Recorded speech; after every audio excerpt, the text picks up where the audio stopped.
Hey there, just Matt.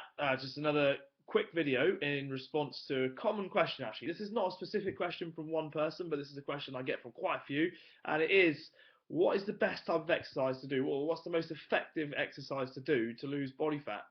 Um, Now, first thing we should probably say is that there's not one single exercise that can help you lose body fat better than another.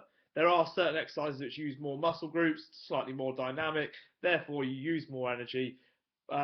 But there's no one exercise that I can honestly stand here and say that one exercise gets incredible results. Okay, but what you can do is to use high intensity intervals. Okay, which do have a proven effect to help be very effective in terms of losing body fat.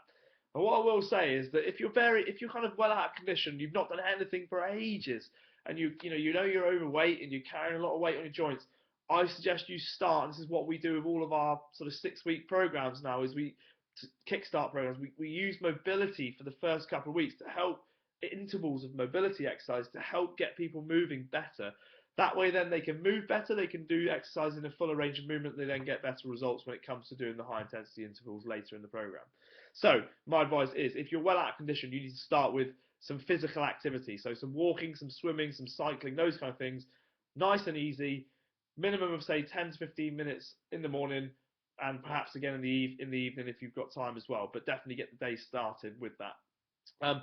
So really, we're looking at sort of the most effective way, high intensity interval training. When we're using resistance, our own body weight, or bands, or whatever you might try to use, it helps improve fat burning, and sort of ultimately fat production as well. The way you do this, obviously, with eating properly as well, is sort of short bursts of exercise followed by rest. Okay.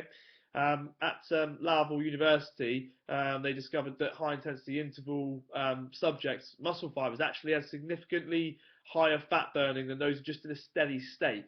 As I said earlier, it's not that steady state's no good, but what you're trying to do is get maximum results from minimum time. So you've asked me what the most effective is. I think this is the answer. Okay. Um, so no one really knows why high intensity intervals, cardio intervals, sort of are better than the steady state ones. But some scientists have given a few ideas. One of them is that post exercise appetite suppression. So when you're doing interval training, you tend to want to eat less food afterwards, probably because the duration is less. But all the same, that would definitely help. You'd have an increased resting metabolic rate for about 24 hours after exercise. That is due to an oxygen debt. Okay, and that's sort of a complex term, but basically it just means that when you're training and you haven't had enough oxygen to do what you need to do, you're out of breath.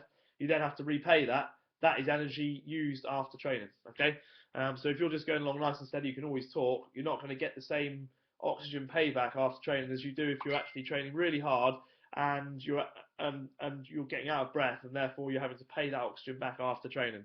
Um, there are higher levels of fat oxidation, so burning within the muscles. Okay.